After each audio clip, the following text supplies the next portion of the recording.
आज के सावन मास महात्म्य के 10वें अध्याय में आप सभी भक्तों का हृदय से अभिनंदन। आप सभी भक्तों का दिन शुभ और मंगलमय हो। आज के महात्म्य कथा को सुनने से पहले हम सभी अपने पापों से मुक्ति और परिवार में खुशहाली के लिए शिव जी का ध्यान करते हैं। जिन शिव जी पर कुमकुम और चंदन का लेपन होता है, जो कमलों के हार से सुशोभित हैं, जो सभी जन्मों के पापों का नाश करते हैं, हम उसी सदा शिवलिंग को बारंबार प्रणाम करते हैं।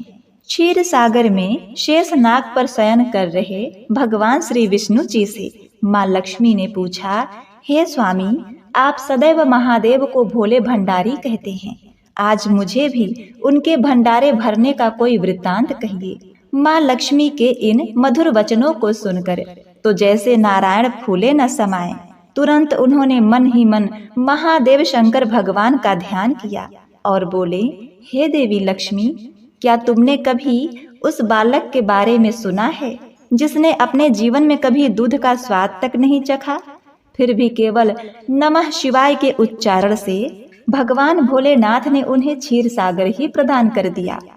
शिव जी कहते हैं, जो लोग सायं काल में और प्रातः काल पूर्ण भक्ति भाव से नमः शिवाय पंचाक्षर मंत्र का जाप करेंगे, उन्हें कोई रोग नहीं होगा, दरिद्रता भी नहीं होगी तथा प्रिय जनों से कभी वियोग भी नहीं होगा। वे इस संसार में दुर्लभ भोगों का उपभोग करेंगे। हे देवी लक्ष्मी, प्राचीन काल की बात है, एक महान ऋषि हुए, ऋषि व्याघ्रपाद, जिनके 2 पुत्र प्रसिद्ध हैं, महर्षि धौम्य और महर्षि उपमन्यु। महर्षि व्याघ्र का परिवार वनों में स्थित एक कुटिया में निवास करता था। न गाय, न खेत, न नगर का वैभव, जीवन को तप ही मानते हुए वे एक पत्नी व्रत और त्याग के आदर्श पर चलते थे।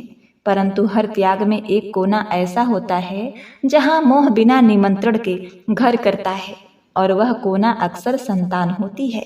उपमन्यु ऋषि व्याघ्रपाद के पुत्र थे। निश्छल, भोले और मेधावी उनकी बाल सुलभ चेष्टाएं ऋषि और उनकी पत्नी को असीम आनंद का लाभ प्रदान करती थी। ऋषि की कुटिया में धन का अभाव था, प्रेम का नहीं। वात्सल्य और आनंद वहां कदम कदम पर उपस्थित था। जिस घर में भूख से अधिक प्रेम हो, वहां पर माँ अपनी साड़ी की कोर में रात भर सोए बच्चे के लिए सुख के सपने बांधती है। सुविधाएं कम हो तो क्या, आंचल में दुलार तो पूरा होता है। और इसी आंचल में उपमन्यु अपने सारे सपने को समेटे बड़े हो रहे थे। एक दिन ऋषि व्याघ्रपाद किसी यज्ञ में शामिल होने के लिए घर से दूर गए थे। उन्हीं दिनों उपमन्यु अपने माँ के साथ कुछ समय के लिए अपने मामा के घर गए। वहाँ का वातावरण अलग था। वहाँ संपन्नता थी, व्यवस्था थी और गोधन भी था।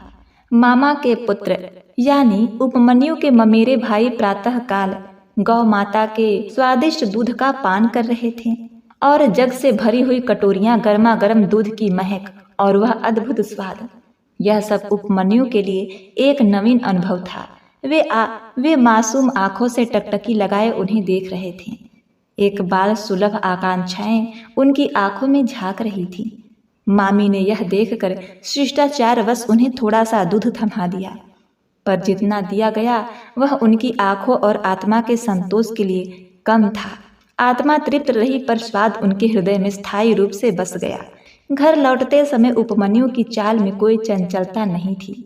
उन्होंने माँ का आंचल पकड़ रखा था, पर मन कहीं और अटका था, उस दूध की मिठास में, उस अनुभव में जो उन्होंने पहली बार चखा था। घर आते ही उपमन्यु माँ के पास बैठ गए और सीधी मांग रख दी, माँ, मुझे भी दूध चाहिए, झाग वाला गर्म मीठा दूध। माँ पहले मुस्कुराई, फिर चौंक गई, फिर उनकी दृष्टि बालक के मासूम चेहरे पर टिक गई। वहाँ ना जिद थी न हट, बस एक भोली सी प्रार्थना थी, जैसे कोई चातक आकाश की ओर देखे और कहे, एक बूंद मुझे भी दे दो। माँ का कलेजा कांप गया। निर्धनता की पीड़ा उस समय सबसे अधिक चुभती है, जब संतान के प्रश्नों का उत्तर यह होता है कि मेरे पास नहीं है। उपमन्यु के माँ के पास यही उत्तर शेष था। मौन, खामोश, विवश। माँ ने सोचा कि बालक छोटा है, उसे अभाव का दुख बतलाकर हतोत्साहित नहीं करना चाहिए, पर उसके पास दूध तो था नहीं। लाचार उपमन्यु की माँ ने उपमन्यु के जी को बहलाना चाहा, वे उठी, जंगल की ओर गई और वहां कटे खेतों में छूट गई फसलों से कुछ श्वेत बीज इकट्ठे कर लाईं। उन्हें पीसकर पानी में उबाला और ऊपर से थोड़ा सा गुड़ डालकर एक मिट्टी की कटोरी में वह मिश्रण परोसा और पुत्र को देकर मुस्कुराई। बोली, लो पुत्र, यह दूध पी लो, तुम्हारा मन भर जाएगा। उपमन्यु ने दूध का स्वाद चखा था। उन्हें वास्तविक दूध की पहचान हो गई थी। उन्होंने एक घूंट लिया, फिर देखा और फिर चखा, फिर माँ की आंखों में झांककर बोले, माँ, यह दूध नहीं है। वे ना तो रोए, ना रूठे, ना क्रोधित हुए, पर उनकी वाणी में जो निराशा थी वह किसी भी धैर्य की चट्टान को सरका सकती थी। माँ बैठ गई, थक कर नहीं, टूट कर। निर्धनता सबसे निर्दयी तभी होती है जब वह बच्चों से उसका हट छीन ले, उनकी रूठन, उनका कोप छीन ले। यदि आपका बच्चा आपसे हट करता हो, रूठ जाता हो, तो सौभाग्य मनाइए कि उसके मन में आपके प्रति विश्वास है कि मेरे माँ, मेरे पिता मेरी हट पूर्ण कर देंगे। यकीन मानिए, जब निर्धनता इस विश्वास को किसी बच्चे की आंखों से छीन लेती है तो माता पिता के लिए सबसे दुर्भाग्यपूर्ण क्षण कुछ और नहीं होता। बेवश और लाचार माँ ने उपमन्यु को गोद में लिया और धीरे से बोली, पुत्र, हमारे पास ना गाय है, न खेत है, ना सोना चांदी। हम सन्यासी जीवन जीते हैं, निर्धन है। यह झोपड़ी, यह मिट्टी और यह जंगल, यही हमारी दुनिया है। हमारे पास दूध कहाँ से आएगा पुत्र? उपमन्यु ने कुछ नहीं कहा। कभी कभी मौन भी इतना प्रखर होता है कि वह चीख से बढ़कर हो जाता है। माँ का हृदय पुनः छलक पड़ा। मैं जानती हूँ पुत्र कि मैंने तुम्हें धोखा दिया, पर क्या करती। तुम्हारी आंखों में वह चाह देखी तो रहा नहीं गया, पर पुत्र, तुम्हारे हिस्से का दूध तो केवल कल्पना में है, वास्तविकता में नहीं।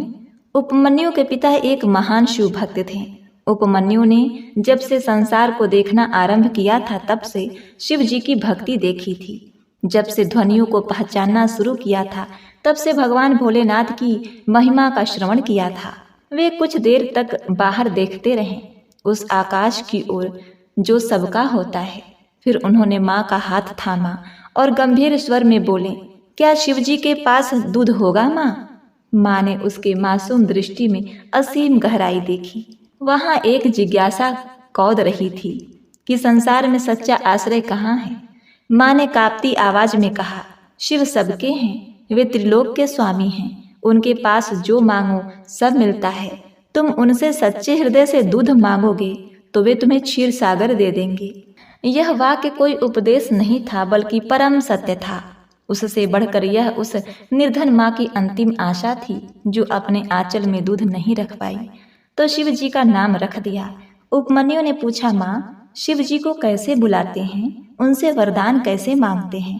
तब माँ ने उपमन्यु को शिव जी के पंचाक्षर मंत्र नमः शिवाय के बारे में बताया। माँ को पता था उपमन्यु अभी छोटे हैं, कठिन शास्त्रीय विधान नहीं कर सकते, पर शिव जी शास्त्रीयता से नहीं बल्कि भक्ति के गहराई से पाए जा सकते हैं। और पंचाक्षर महामंत्र बिना किसी विशेष विधान, केवल भक्ति पूर्ण जप मात्र से ही शिव जी को प्रसन्न करने का अचूक मंत्र है। उपमन्यु ने अपने माँ से उस महान पंचाक्षर मंत्र को सीखकर भगवान शिव की तपस्या करने को ठान लिया। अब आप जानते ही हैं कि बालहट कितना हठीला होता है। उपमन्यु माँ के रोकने पर भी नहीं रुकने वाले थे और माँ ने भी शिव जी की भक्ति से भरे हुए उपमन्यु को तपस्या की अनुमति दे दी। उपमन्यु नंगे पांव और भूखे पेट दूध की इच्छा की ज्वाला मन में जलाए हिमालय की ओर प्रस्थान कर गए। माँ, कुटिया और बालपन सब कुछ पीछे धीरे धीरे छूटता चला गया। अंततः आंखों से ओझल हो गए। कुछ दिनों की यात्रा के बाद उपमन्यु निर्गम हिमालय की एक निर्जन तपोस्थली में जा पहुंचे। वहां उन्होंने 8 पत्थरों से एक छोटा सा मंदिर बनाया। उसमें बाल सुलभ भाव से एक मिट्टी का शिवलिंग स्थापित कर तपस्या को उद्धृत हुए। हृदय में शिव जी की असीम भक्ति, मन में भोलेनाथ पर अगाध विश्वास और होठों पर अनवरत कंपन करता वह मंत्र जो ब्रह्मांड को तरंगित करने में समर्थ है, नमः शिवाय। उपमन्यु धीरे धीरे तपस्या की गहराई में उतरते चले गए। उनकी तपस्या गहन से गहन होती चली गई। तभी वहां पर मरीचि के श्राप से पिशाच भाव को प्राप्त हुए कुछ ऋषि आए और वे उपमन्यु को देखकर उन्हें सताने लगे। श्राप के कारण उनके मन में विकार आ गया था, इसीलिए एक भक्त को भक्ति में लगा हुआ देखकर उन्होंने उसे भक्ति से डिगाने का प्रण ले लिया। परंतु उपमन्यु ठान चुके थे कि वे भगवान शिव को पाकर ही रहेंगे। जैसे जैसे वे पिशाच भाव को प्राप्त हुए ऋषि उन्हें सताते, वैसे वैसे उपमन्यु का स्वर और तेज होता जाता और एक समय वे नमः शिवाय मंत्र को जोर जोर से बोलने लगे। उस मंत्र के जोर जोर से बोलने से वह मंत्र उन्हें प्रशास भाव को प्राप्त हुआ। यह मंत्र उन ऋषियों के कानों में भी पड़ा और उस मंत्र के प्रभाव से वे सभी ऋषि शांत हो गए और वे भी भक्ति में प्रवीण हुए और उपमन्यु की सेवा करने लगे। इस तरह अपनी तपस्या के पूर्ण होने से पहले ही केवल नमः शिवाय मंत्र के प्रभाव से ऋषि उपमन्यु को कुछ भक्त मिले, कुछ शिष्य मिले, परंतु उपमन्यु वहां रुके नहीं। यह उनकी मंजिल नहीं थी। वे अपनी तपस्या में और गहन से गहनतर उतरते चले गए। धीरे धीरे नमः शिवाय के उनके जाप से पूरे ब्रह्मांड में कंपन होने लगा। ब्रह्मांड में अग्नि की प्रखरता बढ़ने लगी। देवलोक भी उनसे त्रस्त होने लगा। देवताओं में आश्चर्य फैल गया कि एक छोटा सा बालक इतने कम समय में तपस्या की अवस्था को कैसे प्राप्त कर सकता है। उन्हें डर सताने लगा और वे भगवान विष्णु के पास गए। उन्होंने कहा कि यह बालक क्षीर सागर के लिए तपस्या कर रहा है। आप ही इस बालक की तपस्या को रोक सकते हैं। प्रभु, इस बालक की तपस्या से हम सब परेशान हो रहे हैं। आप जाइए और इसे दर्शन दीजिए। तब भगवान विष्णु ने कहा, देवताओं, यह बालक मेरे लिए तपस्या नहीं कर रहा, बल्कि देवाधिदेव भगवान महादेव की तपस्या कर रहा है। मैं आप सबके अनुरोध को लेकर भगवान के पास जाता हूँ। और फिर विष्णु भगवान उन देवताओं की बातों को लेकर मंदराचल पर्वत पर बैठे हुए भगवान शिव के पास गए। भगवान शिव अपने भक्तों की हर बात को जानते हैं। जब भगवान विष्णु जी ने उनसे अनुरोध किया कि आप उस बालक के पास जाइए, उसकी तपस्या अद्भुत है, आपको उसे दर्शन देना चाहिए, तब भगवान शिव मुस्कुराते हुए भगवान विष्णु से बोले कि मैं जानता हूँ वह बालक अद्भुत तपस्या कर रहा है। अब मैं उसके पास जाऊंगा, परंतु पहले मैं उसकी परीक्षा लूंगा। और यही विचार कर भगवान शिव जी ने देवराज इंद्र का भेष धारण किया। नंदीश्वर जी ने ऐरावत हाथी का भेष लिया। देवराज इंद्र बने हुए भगवान शिव नंदीश्वर वाले ऐरावत पर बैठकर उपमन्यु के पास गए और वहां जाकर उन्होंने सौम्यवाणी में कहा, उपमन्यु, आंखें खोलो, देखो तुम्हारे सामने कौन है। उपमन्यु ने आंखें खोलकर सामने देखा तो देवराज इंद्र थे। उपमन्यु ने उन्हें प्रणाम किया और कहा कि आप कौन हैं। तो भगवान शिव जी ने अपना परिचय देते हुए कहा, मैं देवताओं का राजा इंद्र हूँ। तुम मुझसे वर मांगो, तुम जो चाहते हो मैं तुम्हें प्रदान करूँगा। उपमन्यु ने कहा कि हे देवताओं के राजा, आप यहाँ पर आए इसके लिए मैं आपका धन्यवाद देता हूँ। मैं आपको प्रणाम करता हूँ, परंतु मैं केवल और केवल भगवान शिव से वरदान मांगूंगा। मुझे क्षीर सागर चाहिए और मुझे केवल भगवान शिव से ही वह क्षीर सागर चाहिए। तब देवराज इंद्र बने हुए भगवान शिव ने उपमन्यु की परीक्षा लेने के उद्देश्य से कहा कि तुम भगवान शिव से क्यों मांगोगे, उनके पास है ही क्या। वे तुम्हें क्षीर सागर तो क्या एक लोटा दूध भी नहीं दे सकते। मैं देवताओं का राजा हूँ, पूरा स्वर्गलोक मेरे पास है, पूरे ब्रह्मांड पर मेरी राज सत्ता चलती है। तुम मुझसे कुछ भी मांग लो, मैं तुम्हें क्षीर सागर भी प्रदान कर सकता हूँ और उससे भी बढ़कर अमृत प्रदान कर सकता हूँ। तुम एक बार मांग कर तो देखो। तब उपमन्यु ने कहा कि हे देवराज, आप चुप हो जाइए और यहाँ से चले जाइए, मुझे केवल भगवान शिव की भक्ति करनी है।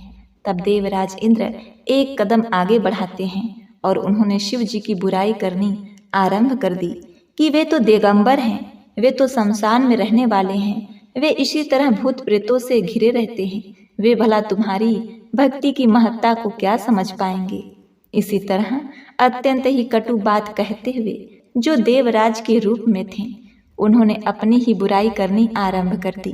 तब उपमन्यु ने क्रोध में भरकर अपने कानों पर हाथ रखा और कहा, भगवान शिव की बुराई सुनकर भी अपने प्राणों को धारण किए रखना यह सबसे बड़ा पाप है। यदि कोई शिव की बुराई को सुने और बुराई करने वालों को प्राण दंड दे और स्वयं भी अपने प्राण का परित्याग कर दे तो उसे शिवलोक मिलता है। हे शिवद्रोही देवराज, तुमने मेरे सामने भगवान शिव की बुराई की है, अतः मैं अब अपनी तपस्या को रोकता हूँ। अब मुझे क्षीर सागर नहीं चाहिए, बल्कि मैं तुम्हें श्राप देकर भस्म करूँगा और फिर अपनी ही देह को इस तपस्या की अग्नि में जला डालूंगा। तभी मेरा प्रायश्चित पूर्ण होगा। अवश्य ही मैंने पिछले जन्म में कोई पाप किया है, जिससे मुझे यह शिव का द्रोह सुनना पड़ा। और यह कहकर उन्होंने भस्म उठाया और उस भस्म को अघोरास्त्र में परिवर्तित कर दिया। तो उपमन्यु ने उस अस्त्र को देवराज इंद्र की तरफ फेंका, जो कि अमोघ था और भगवान शिव की शक्ति से संपन्न था। उसके साथ ही उपमन्यु ने ध्यान लगाया और अपने आप को तपस्या की अग्नि में भस्म कर देने का निश्चय कर लिया। अब सामने देवराज इंद्र होते तो निश्चित ही वह अस्त्र उन्हें भी मार डालता, परंतु वे तो स्वयं देवादिदेव महादेव थे। उनके कहने पर नंदीश्वर के एक गण शिव वल्लभ ने उस अस्त्र को शांत किया और फिर देवादिदेव महादेव ने अपनी सौम्य दृष्टि से देखते हुए उपमन्यु के उस तपस्या जनित आंतरिक अग्नि को शांत किया और उपमन्यु के शरीर को शीतलता प्रदान की। फिर जब उपमन्यु ने आंखें खोला तो सामने भगवान महादेव अपने संपूर्ण वैभव के साथ उपस्थित थे। वे नंदीश्वर पर बैठे हुए थे। उनके बगल में माँ पार्वती थी।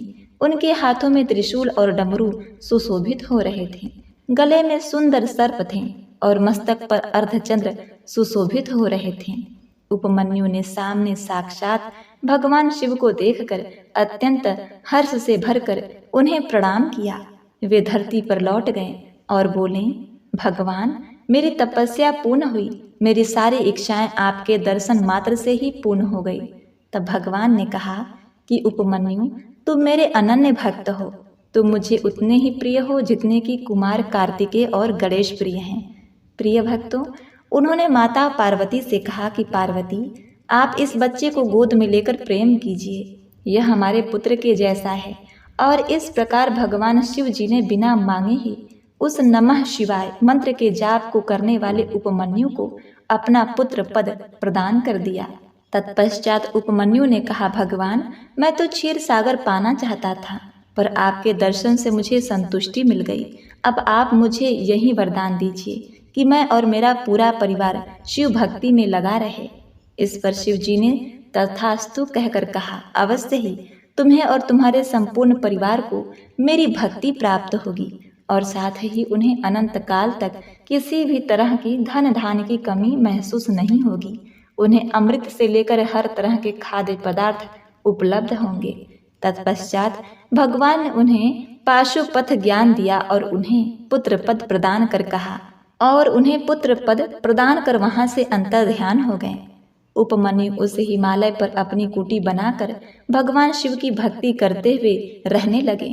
कहते हैं कि एक बार भगवान श्री कृष्ण से उनकी पत्नी जामवंती ने यह कहा था कि हे भगवान, आपने देवी रुक्मणी को प्रद्युम्न जैसा सुंदर और तेजस्वी पुत्र प्रदान किया है।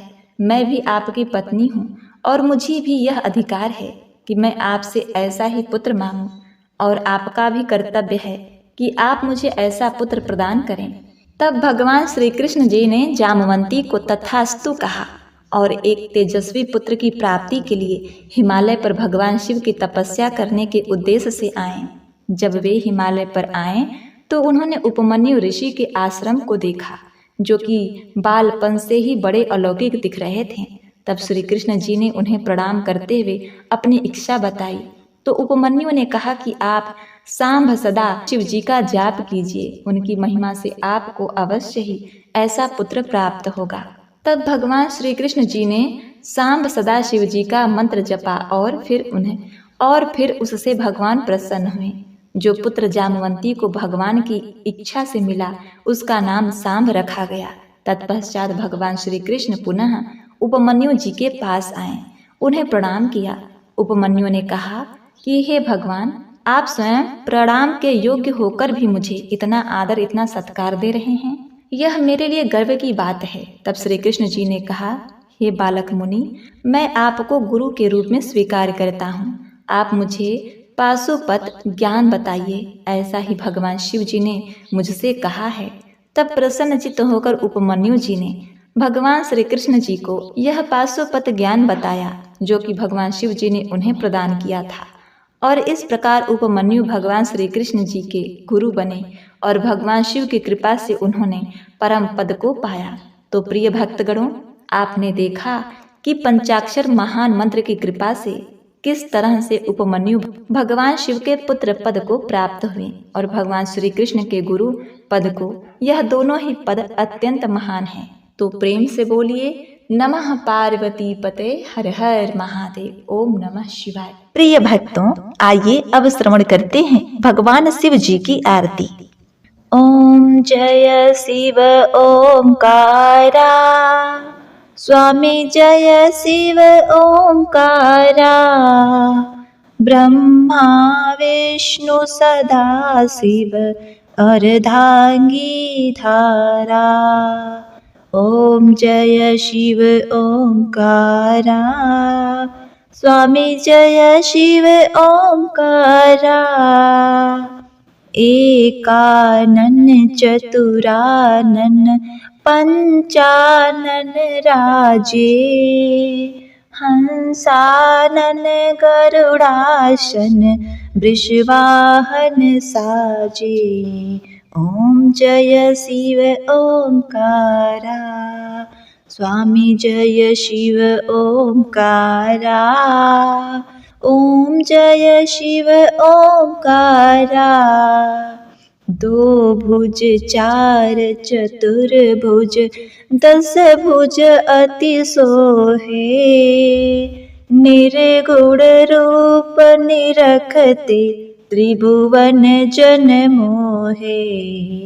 ओम जय शिव ओंकारा, स्वामी ओम जय शिव ओंकार, स्वामी ओम जय शिव ओंकारा, ओम जय शिव ओंकारा।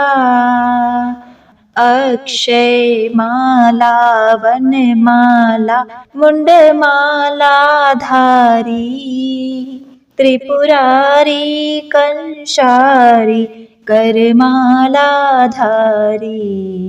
ओम जय शिव ओंकारा, ओम जय शिव ओंकारा, स्वामी ओम जय शिव ओंकारा। श्वेतांबर पीतांबर बाघंबर अंगे, सनकादिक गरुडादिक भूतादिक संगे। ओम जय शिव ओंकारा, ओम जय शिव ओंकारा, स्वामी जय शिव ओंकारा। कर के मधक मंडलु चक्र त्रिशूलधारी, सुखकारी दुखहारी जगपालनकारी। ओम जय शिव ओंकारा, ओम जय शिव ओंकारा, स्वामी जय शिव ओंकारा। ब्रह्मा विष्णु सदा शिव जानत अविवेका, मधु कटभ दो मारे सुर भयहीन करे। ओम जय शिव ओंकारा, ओम जय शिव ओंकारा, स्वामी जय शिव ओंकारा। लक्ष्मी व सावित्री पार्वती शंगा, पार्वती अर्धांगी शिव लहरी गंगा। ओम जय शिव ओंकारा, ओम जय शिव ओंकारा, स्वामी जय शिव ओंकारा। पर्वत सोहे पार्वती शंकर कैलाशा, भांग धतूरा का भोजन भस्मी में वासा। ओम जय शिव ओमकारा। ओम जय शिव ओमकारा। स्वामी जय श्री ओमकारा। जटा में गंग बहत है, गल मुंडन माला। शेष नाग लिपटावत, ओढ़त मृगछाला। ओम जय शिव ओमकारा। ओम जय शिव ओमकारा। स्वामी जय शिव ओमकारा। काशी में विराजे विश्वनाथ नंदी ब्रह्मचारी। नित उठत दर्शन पावत, महिमा अति भारी। ओम जय शिव ओमकारा। ओम जय शिव ओमकारा। स्वामी जय शिव ओमकारा। त्रिगुण स्वामी जी की आरती जो कोई नर गावे। कहत शिवानंद स्वामी, मन वांछित फल पावे। ओम जय शिव ओमकारा। ओम जय शिव ओमकारा। स्वामी जय शिव ओमकारा। ओम नमः शिवाय। नमः पार्वती पते। हर हर महादेव।